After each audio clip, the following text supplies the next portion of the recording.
由这个彭博社揭发出来的是非常严重的一个事情，尤其是这个 corporate mafia， 它是结构性的，也就是说它是里面的一群人在运作的，关系到阿赞巴基本身持股的这个疑惑。现在大家都想聚焦在有没有超额啊？其实重点并不在这里，重点在于说你为什么会一而再再而三的去做这件事情。因为大家没有记错的话，在2022年呢，他本身也是卷入了类似的这个风波，他买的这些股票的这个 counter 也涉及到包括 corporate mafia 里面的一些牵扯到的一些人物，所以这个事情呢是非常严重的。你看这个东西就让人民产生了更大的疑惑，跟影响整个政府的公信力。那你就为什么首相现在为什么不是雷厉风行的来展开一个全面性的调查？我就觉得这个事情很奇怪啊，我也觉得不应该发生了。所以如果你问是我的话呢，那我认为一开始就不应该展开这个独立调查委员会。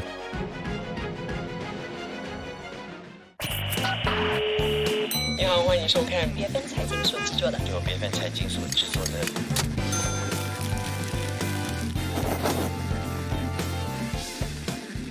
这个时候你在收看以及收听的是由 BFM 财经所制作的财经拷问。你好，我是能杰，记得要订阅、按赞以及开启小铃铛。那么今天呢，来到我们节目当中呢，接受我们拷问的是 YB 李建聪哦。能杰好，你好，你好。那因为我想这个2026年一开始呢，其实马来西亚的整个政坛真的是风波不断哦。然后有人说是有一种山雨欲来的感觉，但我觉得其实已经开始下雨了，已经开始打雷了啊。我们看到说今年有蛮多的争议，包括了像是反贪会主席阿赞巴基再次卷入这个超额持股的指控，以及彭博社报道的这个 corporate mafia， 其实不只是商界，其实我觉得民间大家都觉得蛮震撼的但是这一连串的问题，其实大家都在有一个质疑，就是说，其实我们马来西亚的体制改革，还有我们的廉政改革，是否还能够给到人民信心呢？那所以今天 YB 我想再次的欢迎到 YB 来 ，YB 是这个公正党的党中委。还是嘛哈，还是，然后也是八达岭在野国会议员YB 李建聪，欢迎你。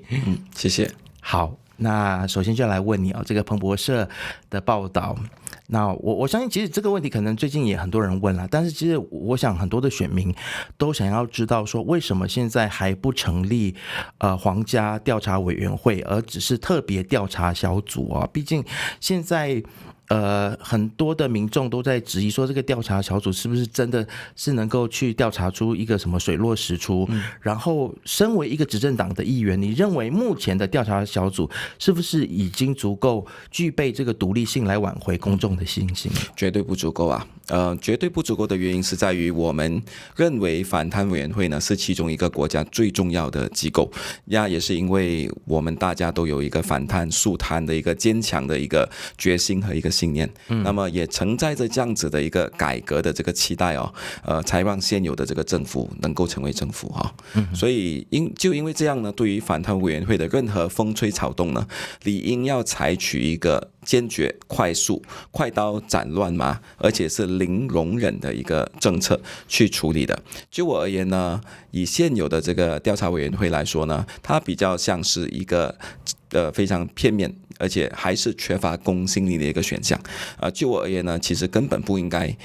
考虑这个选项，应该就直接展开这个皇家调查委员会去调查这件事情。当然，有的会说，你只是单凭一篇报道，你就这样去做，会不会是太过激进了？那么就我而言，那好，那这个调查报告在走的同时呢，其实也可以展开这个皇家调查委员会报告的这个调查的，所以它其实并没有冲突，因为内部的这个报告呢，其实也可以作为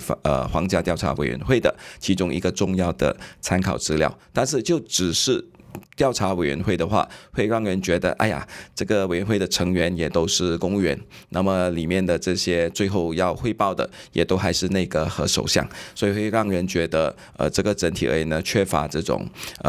动力缺乏这种对于这个事情的严重性的一个很严正的回应就我而言呢，是不够的。那有的建议呢，把其他的成员也纳入里面，譬如登姑麦木呢，那如果是登姑麦木也来参与的话，那我认为皇家调查委员会其实是一个更好的选项。有一些民间的声音会认为说，现在的特别调查委员会只是在拖延时间，只是在买时间 buy time 那也是你自己是怎么看的？就我而言，如果是我的话，一开始我就不会考虑这个选项了，因为这个选项不单只没有办法去纠正或者去解决人民心中的疑惑，它反而会带来另外更多的这些偏颇的一些猜想，而我们也不可以怪人民有这样子的一个猜想，因为这个揭露由这个彭博社揭发出来的是非常严重的一个事情，它并不只是单一的一个个案，它并不只是关系到这个贪污的其中的一个可能大型的所谓这种 mega scandal，它不是这样，它的问题是在于，尤其是这个 corporate mafia，这个中文应该是叫做企业黑手党，企业黑手党的这个事情呢，它是结构性的。它是 systemic 的，也就是说，它是里面的一群人在运作的，所以这个牵扯到的呢是很深远的一件事情啊，它不是单一的。那么第二点呢，如果关系到阿赞巴基本身持股的这个疑惑，它第一呢，它问题是说持股，现在大家就想聚焦在有没有超额啊？其实重点并不在这里，我个人看法是说，重点在于说你为什么会一而再再而三的去做这件事情，因为大家没有记错的话，在2022年呢，他本身也是卷入了类似的这个风波。然后第二呢，他买的这些股票的这个 counter， 我们也看得到，不是我们耳熟能详的这种所谓的蓝筹股，或者是这种的那个还是什么的还是这个 TM， 也不是潜力股，也不是潜力股也不是科技股它的这些股呢带有非常浓厚的一些黑色的影子那么这些 counter 呢也涉及到包括 corporate mafia 里面的一些牵扯到的一些人物，所以这个事情呢是非常严重的，不是一个特别调查委员会像那个内部再公布，然后最后再由那个决定要不要公开，然后公开后是不是公开全部还是公开一部分，有没有这个官方机密法令，你看这个东西就让人民产生了更大的疑惑跟影响整个事情整个政府的公信力，一开始就不应该去做这个调查委员会。坊间有蛮多的说法以及传言包括我有看到有一些创作者甚至有说什么安华只爱阿赞不爱江山认为现在有在袒护阿赞巴基的嫌疑，你自己认为呢？我认为安华首相他应该已经高估了，就是阿赞巴基能够度过这一关的这个门槛，还有也低估了人民对这件事情的容忍度我认为是不应该发生的事情，非常不幸因为这件事情呢已经严重的侵蚀了人民对于这个反贪污，还有对于这种公共体制的独立性还有专业性的一个信心。那么更重要的是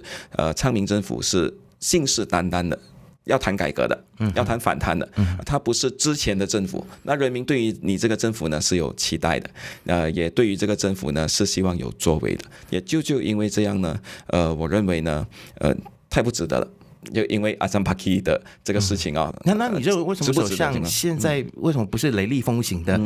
来展开一个全面性的调查？我就觉得这个事情很奇怪我也觉得不应该发生了。所以如果你问是我的话呢，那我认为一开始就不应该展开这个独立调查委员会，应该就是让皇家调查委员会或者是更全面的调查。对，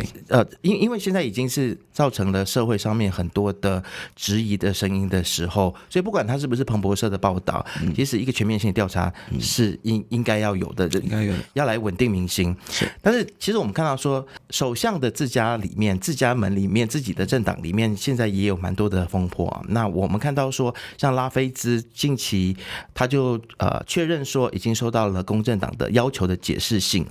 那甚至有传言说他被边缘化，作为他长期的一个战友他最近也刚刚来到我们英文组的节目对他也讲了很多的事情你觉得我想今天想第一个问你的一个比较重要的问题是，你会不会觉得说你们这一群改革派其实在党内的空间正在被压缩？首先我不能代表他那么我也不能够就他的看法去发表这个意见。但是就我个人而言呢，我认为呢，在过去我们作为这个后座议员哦，首先第一呢，应该是要受到一个我们能够自由发表意见的这个权利哦，是应该受到这个尊重的。这也是一个改革政党和一个封建的政党一个最大的不同啊。而这个空间呢，我不可以说完全没有，因为过去的几年呢，其实公正党的后座议员比起别的议员呢，都比较敢于发言，那么也还没有受到对付，还没有了。直到这个 Rafizi 的这个事件，所以就这点而言呢，我认为那个空间呢，是存在的。但是这个空间有没有一直存在，而且是越来越进步，我是存疑的啊。我反而认为呢，从个案，比如说对于拉菲兹的这个案件来说呢，他在这样的情况下突然收到一封信，是告诉他说，您已经算是自愿被退党，自愿被退党的这样的一封信呢，就让我们觉得，这个党的鞭子哦，挥起来了，而且挥的有一点点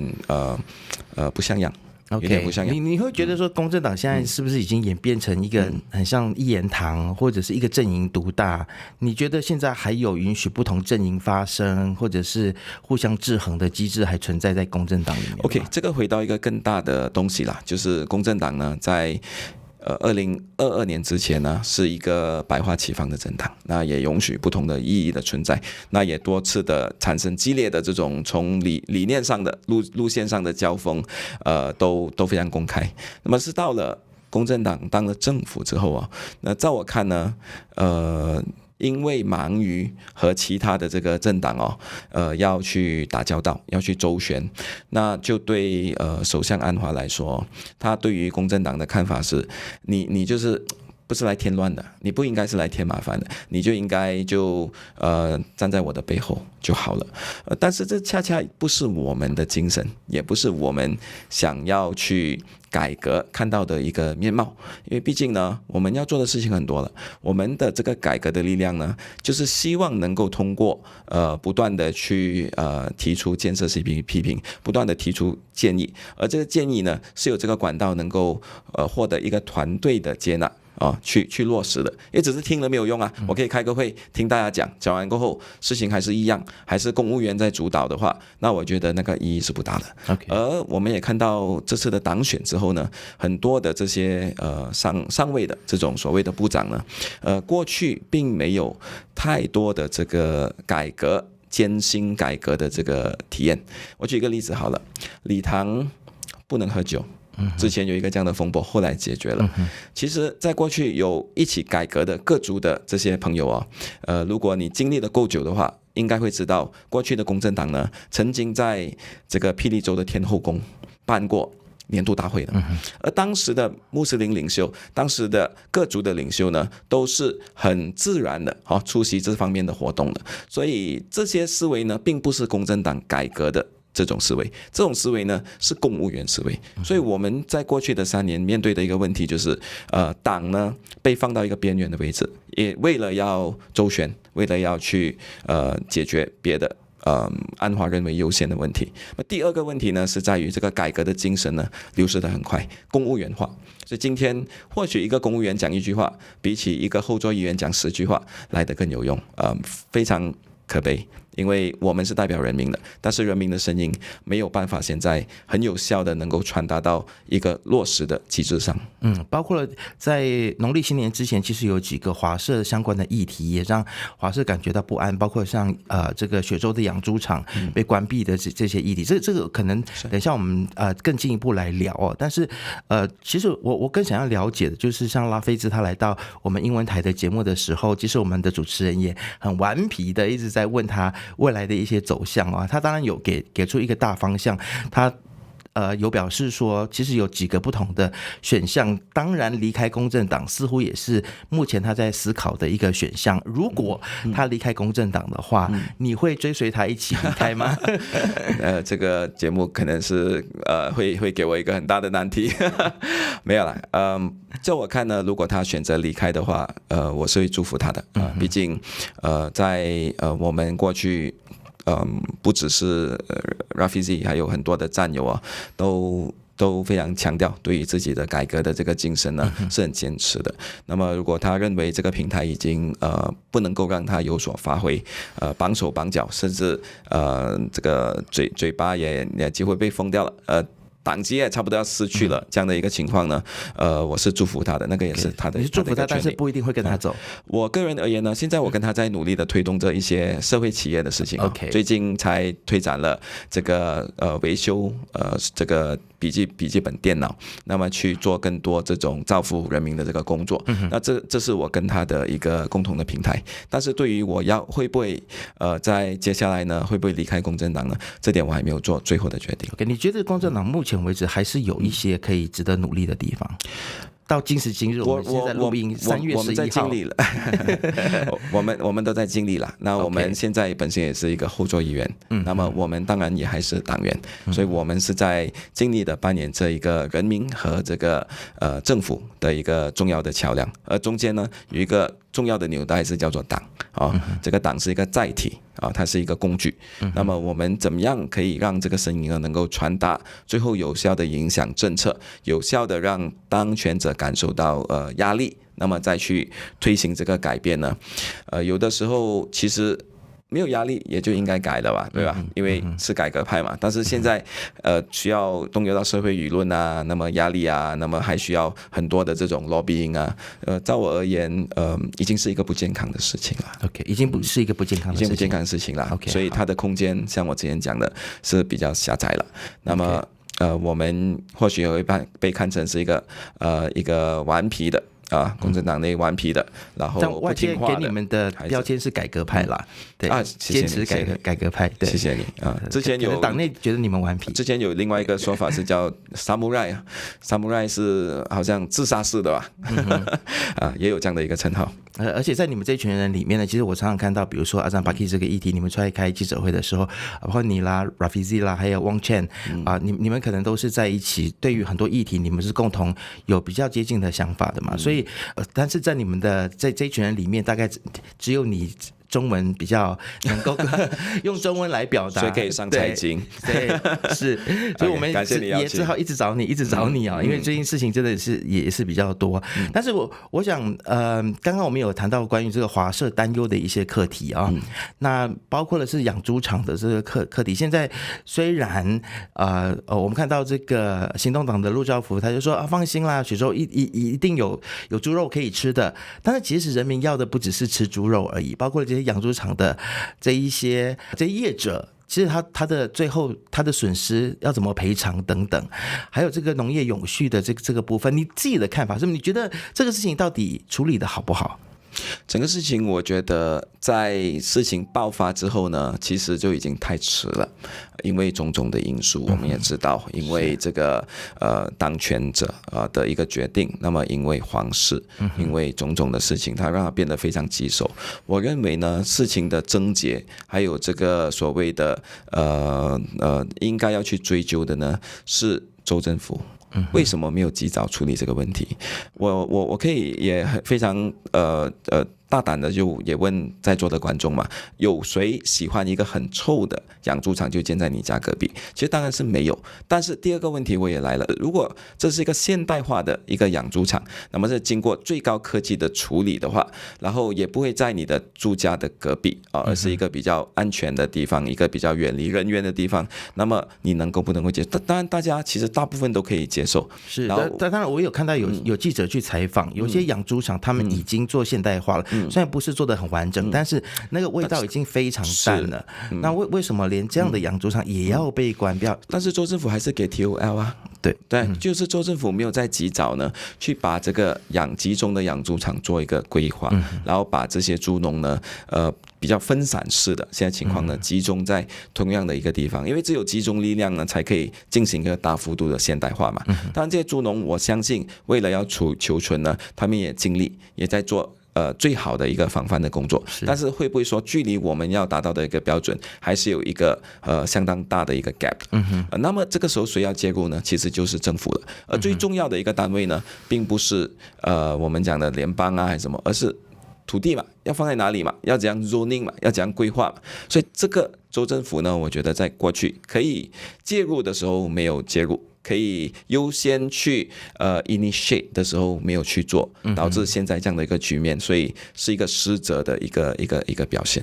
虽然大家都理智上面知道说要去追究州政府，但是你会不会觉得说，其实养猪场的议题，还有这个统考加2的这个议题，到底统考有没有真正的被承认的这个议题，其实会真的影响到下一届选举你们的选票？毕竟西蒙它成为一个统一的旗帜，肯定是会因为这种种的课题而被选民所质疑。你会担心吗？就是下一届选举，你看啊，我们把两个其实不相干的课题会拉在一起讲哦，养猪和这个统考就是因为我们认为它是一个跟华人比较有关系，跟华社比较有关系的课题。因为其实选民他们并不像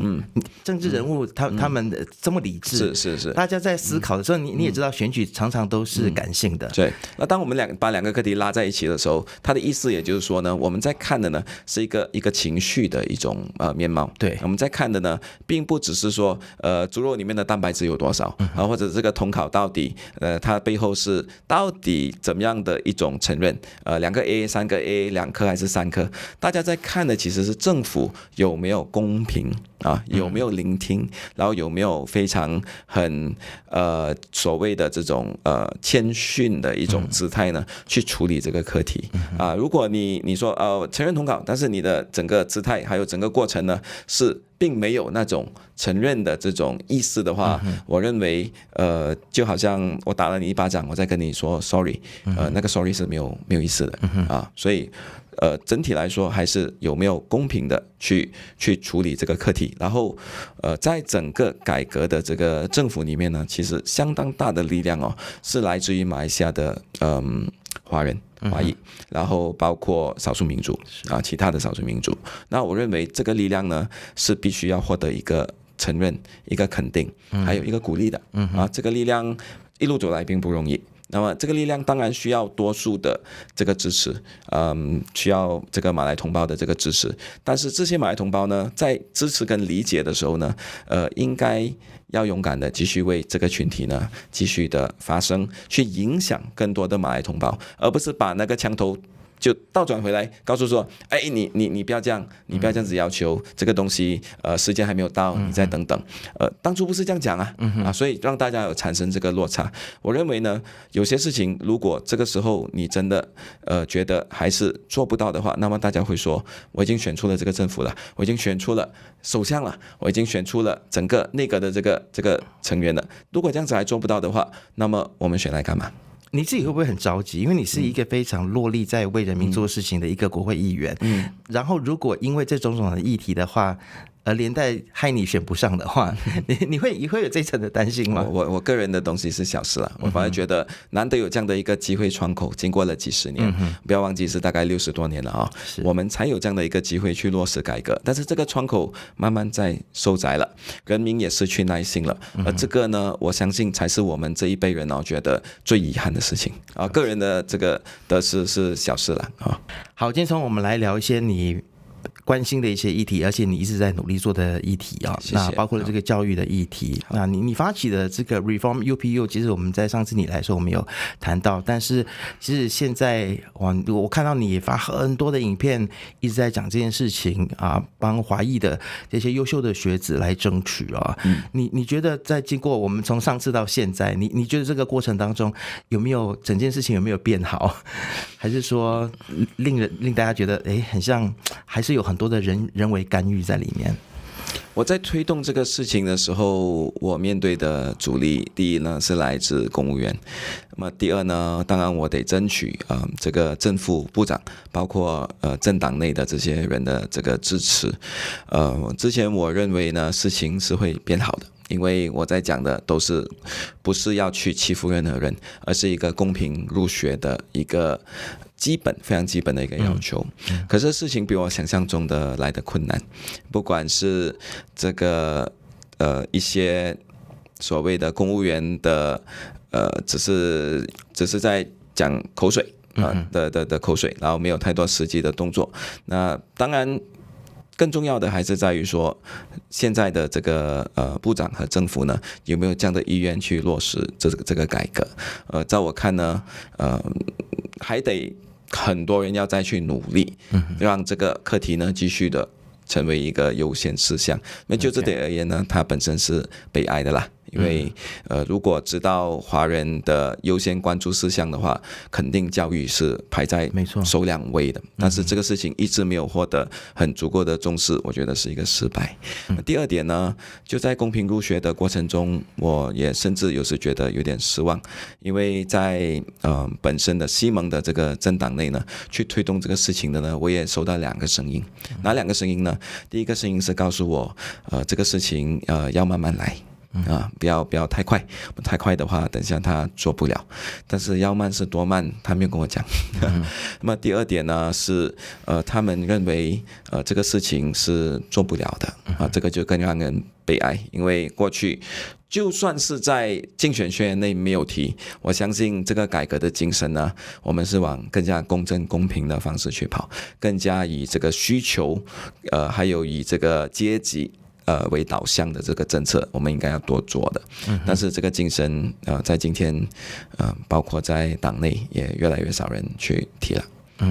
我看到你还是持续的不断的在关心这个教育的议题，不断的发影片，然后针对这个教育大蓝图当中这个统考国语跟历史的入学建议统考加2啦的这个入学建议，你有公开质疑说这个跟现有的双轨制统考加 SPM 是有冲突的那你认为政府是否应该要尽速的解密这个统考特委会的报告来厘清真相呢？是的，这个也是我提的，因为这个报告呢现在变成各说各话了。我们也涉及到前教育部副部长张念群，还有统考这个委员会报告的其中一位成员Edin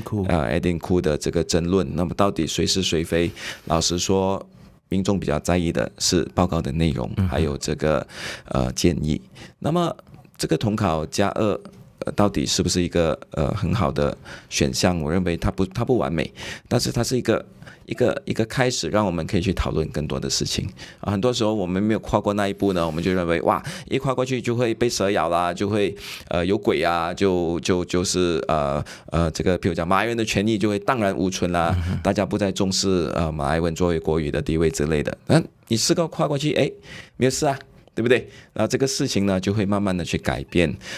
尤其是保守的一些人士的心态，那么让这些保守狭隘的政客呢，也比较难去炒作这个课题。所以我认为迈开这一步是好的，但是经过了多少个月了？整2个月了吧？好像还没有一些新的进展，这点让我觉得疑惑，也让我觉得纳闷。因为毕竟呢，所谓的打铁要趁热嘛，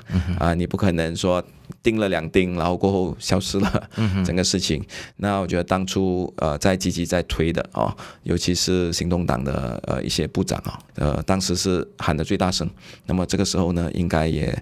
要向这个华社还有向这个社会去交代一下到底这个承认统考的这个路径呢，最新的进展到底到了哪里了 ？OK， 好，那针对首相安华他所提出的这个教育大蓝图以及语言政策，其实华社也会担心说，这会不会就是进一步的边缘化华语教育或者是母语教育你觉得这个担忧是合理的吗？我认为在教育大蓝图内有各说各话的情况，我自己本身是看完了。那么其中一边呢，他有提到要加强这个学生的国际的适应力，那这也包括必须多加强第2跟第3语言所以这点也包括中文在内。但是与此同时呢，对于这个马来语作为国语的这个教育政策，我认为可能在可预期的将来其实都不会改变了。这个我们必须要接受这样子的一个事实，也必须要承认这样子的一个安排呢，对于大家其实应该是好的。只是接下来呢，要怎么样去确保华小还有这些所谓的母语的这种教育机构怎么样让更多的人不要说认同了，至少他了解才不会发生很多擦枪走火的事情，其实是不必要的。原本这个社会呢，马来西亚多元社会呢，有很多的课题本来不是课题，但是可以因为误会，因为失言，因为一些误区产生了很大的一个课题啊。所以一个有为的政府应该不是把这种不是课题的课题变成课题，而应该是把真正重要的课题呢去解决掉嘛。这个才是重要的。我不认为这个变质之说会很严重啊。但是我认为回到来是。主要是华社在过去2年没有耐心了，那么现在觉得信心的这个问题浮现了，所以要他们发出这样的一个呼吁，也是可以理解的。是华社对于政府的这个信任赤字扩大的时候，就真的是看什么问题都是问题啊。对啊，忍耐力没了嘛。对，是。那你如果说是担心说，比如说 SPM 的考华语的人数下降，或者是 STPM 的这个华文报考人数不足300人啊，大家会觉得很危险。其实以前我在念书的时候，其实大家都会去选 Lucky 3，不会去选华语，因为比较容易嘛，对不对？所以这个其实我也觉得，是一个，我觉得是整体的一个问题啦，是一个整个我们教育制度的一个问题。倒也不是说谁刻意做了什么是有的时候真的是学生自己的选择。好，我们来谈一下关于这个限制首相任期10年的法案在国会没有办法过关啊，这个也是现在坊间很多很热议的。你会怎么样子来回应外界指说公正党议员并非全心支持这样子的批评？公正党议员全体都投了赞成票，所以不存在这个不全心支持之说。有人说其实西蒙只是在做戏嘛。就是你们虽然全部到了，但是如果你们有真的认真推的话，那应该是会过的。那我觉得大家至少应该要对我们这些所谓公正党内改革派的更加的宽容嘛。因为原本大家认为因为所谓政见的不一样啊，还是什么，这些人可能不会来投票啊，对吧？我们也被人这样子标签，但是其实是全员到齐包括这几个所谓的坏孩子，也就证明说其实这些种种延伸出来的课题呢，它都是课题导向的这个限制首相任期呢是一个好的法案，是一个在过去我们总结了过去60年的经验有的首相做了太久，然后发生了很多事情，到今天还在影响我们。那么有的情况呢是发生在有的首相就算做了不到10年，可能接近10年了，他就发生了惊天动地的这个国际的这种大的贪腐案件。所以让我们体认到马来西亚的国情呢必须要有适合自己一套的这个方案，而限制首相任期为2届呢就是其中一个，不管是在宣言内有提到，包括大家念之在之都在想着的其中一个改革的要做的事情。而很遗憾，我认为其实应该在第1年就做了，然后推到了现在才做，也你觉得还有机会吗？6月会再提成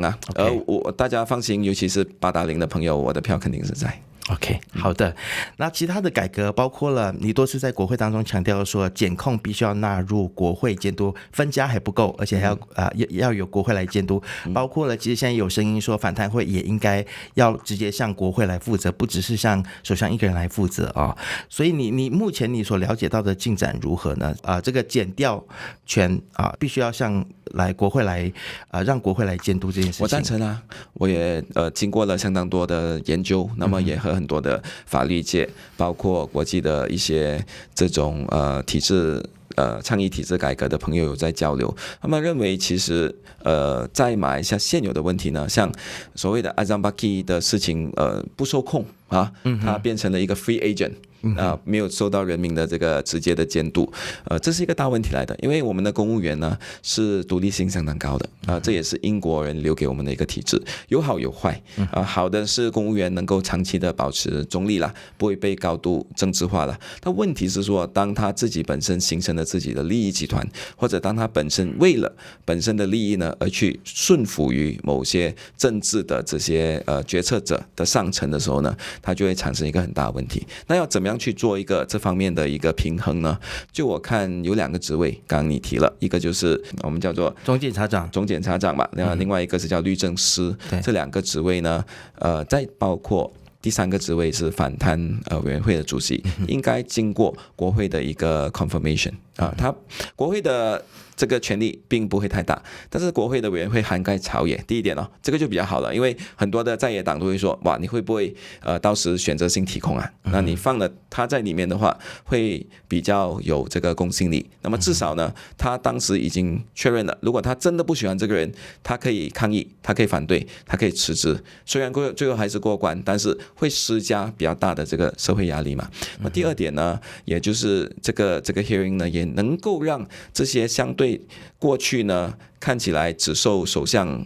就是委任权影响，或者是首相委任的一个委员会来影响的这些职位呢，也接受这个人民代议士的一个监督，那么也把民意呢和最后这个所谓的这种比较重要的执法或者是检控机构呢拉了一条线有一个连接起来。但是你问我是不是所有的职位都要这样做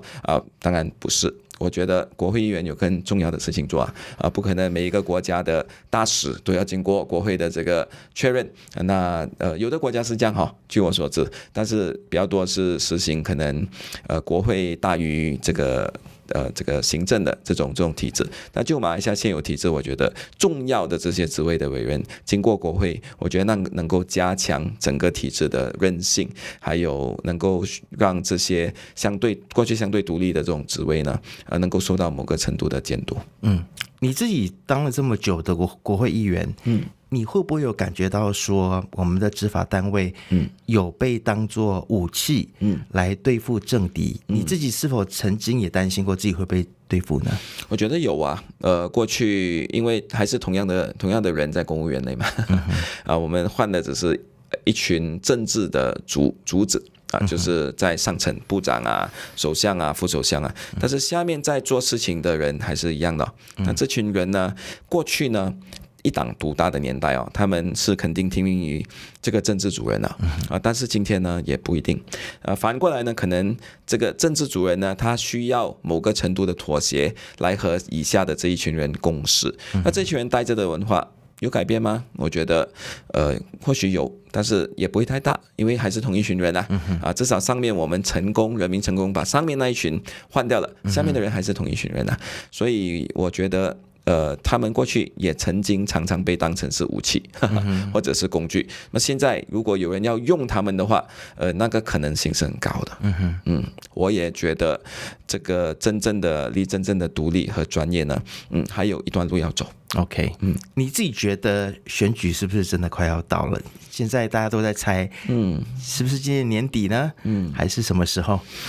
这个也是挺遗憾的啦，因为如果选举让人觉得要到了首先躁动的就会是政党嘛，那么真正要专心把事情做好的人或者这个优先事项就会在改变。那第二呢，也会弱化整个行政的这个能力因为大家都在忙选举了嘛，哎呀，反正你任期也不长了，对不对？所以整体要推的东西也变成举步艰难。但是从现实的角度来看呢，如果以现在不管是内忧外患还是整个政党内不同的声音，我们总结去看的话或许没办法这个选举呢会被推前了。听得出来，其实你在你自己的选区里面还有很多工作要去推展的，对不对？对啊，包括了像是什么2035年八达岭在野地方规划这个部分。对啊，对，那其实你有提到过说人口破100万以及过度开发的隐忧，所以这个部分可不可以给我们来谈一谈？可以的，因为我们看了吉隆坡模式，吉隆坡模式是比较早的模式。那么下一个很多人就说，除了 KL 不是 PJ 咯，对不对？PJ 就是下一个城市嘛，吉隆坡之后的。那我问大家一个问题，就是八达岭的市民想不想变成 KL 我不懂我也不懂你住哪里。你说我对啊，我在你的选区我是 PJ， 这样你想不想变成 KL？ 你身边的事情。塞车的话就不想所以我就觉得，如果提到塞车，就跟人口密度和这个汽车的这个数量这些都会有关系。而我们人口密度和汽车数量相当成正比的，除非我们成功把公共交通做好。所以我一直在强调的，我们现在事务的优先事项似乎有一点倒转了因为大家的个人的包括这个不同的地方政府、州政府的优先事项不一样。我觉得最重要的现在其实真的是要把公共交通先弄好。OK 如果这个没有弄好的话，哪怕你只加一点点的人呢，那个车已经不得了了。但是如果你能够把这个公交弄好的话，我们能够接近吉隆坡的密度，甚至可能接近这个新加坡的这个密度也还是可以承受的。那现在的情况，在我看八达岭是承受不了的，因为我们的 highway 也已经变成停车场，然后我们的这个 condo 的外面也变成了停车场那么整体而言，要怎么去处理，也还没有很好的方案啊。那现在你就要提说，人口应该要怎么样增长，我们要怎么样高密度发展的话，我觉得会把很多市民吓得没有办法给你反应的。是。你这样说，我真的觉得说 PJ 真的不要变成 KL 比较好。或者看哪一边的 KL 啦，KL 也是很漂亮的一个城市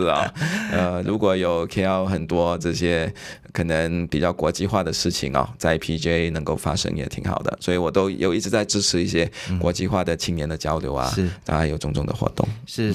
所有的住过 PJ 的朋友不是所有啦，就我听到大部分跟我一样住在 PJ 的朋友都说，你一旦在这边落户之后呢，你就很难离开这个地方。是 PJ 有 PJ 的魅力对，应该是让 KL 来像 PJ 才对好，2026年是这个选区重划年那你会觉得说 PJ 选民人数依然是极度膨胀，你会如何推动一人一票等值权利的落实呢？我肯定是支持一人一票，票票等值啦。现在 PJ、达曼沙巴尼这种地方肯定是所谓的不懂可以讲物超所值还是那个人真的太多了但对当地的选民是不公平的，因为我们的拨款、我们的声音、我们的在国会内的能够咨询的时间大致上是相等的所以如果12月一直在谈要增加多点国会的时候，我会拍这个桌子，我会站起来说，我们这里需要更多对吧？那加起来可能我们就加到500个国会吧，但是不可能嘛，所以必须要大家坐下来去看看，先从票票等值的这个精神怎么样去重划我们的国会，然后不要越界了。像 PJ 我的其中一部分要顾的界限是在沙拉姆的，是在沙亚南的，所以我必须要跟2个市政局打交道。那么对于这个行政上来说也是不合理的。这个重划要跟着界限票票等值，然后尽量的以这个河流还是县属的界限还是这个公务员的这种行政的这个界限划一我觉得会比较好。OK， 好，建聪，其实今天节目最后我想要问你，就是你会怎么预估接下来的整个的政局的发展？因为现在华社可能面对或者在思考接下来的发展的时候，大家是属于比较悲观的。你自己呢？你觉得是会越来越悲观吗？还是你觉得说其实事情它终究会有转机？我相信走过这个艰苦的这种改革路的这些人像我10多年，我大概整10年在野党，所以而且是在野，我之前在东海岸所以我是深刻的体会到，如果我们不是一个积极的乐观主义者没有办法走到今天所以你可能要问其他人但对我而言呢，我总是乐观。我乐观的意思呢，不是说对于现有的现状，对于现在的得票之类的，哪一个政党会失票，哪一些人不出来投票乐观。我乐观的是在于呢，我相信人民因为人民最后呢，总是有一种本身的力量去塑造这个他要的一个政府，然后政府再去塑造一个大家要的一个国家。我也觉得我们大家都有很大的一个共同点，虽然来自不同的背景、不同宗教、不同族群但我觉得这个公约数还是很大的这点是我非常喜欢马来西亚人民的这种智慧的一点。毕竟我们也是一个民主国家嘛，对呀，也要相信我们的制度，也要相信我们的国家要有自我修复的一个能力。也要多开放。在我看，这条路走了60多年了，那个民主的制度一直受到检验。那么民主的意思呢，就是把这个权利回到人民嘛。那你想要怎么样的一个国家呢？应该要勇敢的去争取，积极的去发声。是，好，今天非常谢谢 YB 李建聪再次回到我们的节目当中。如果你有什么样的决定的话，也请你记得要通知我们，把事情做好。好，谢谢建聪。那不晓得大家对于 YB 今天的分享有什么样看法呢？欢迎大家都可以来留言言，跟我们一起来进行互动。不要忘记订阅、按赞、开启小铃铛，也要记得分享这个视频给所有你认识以及关心国家大事的朋友。我们下次见。你好，欢迎收看BFM财经所制作的，由BFM财经所制作的。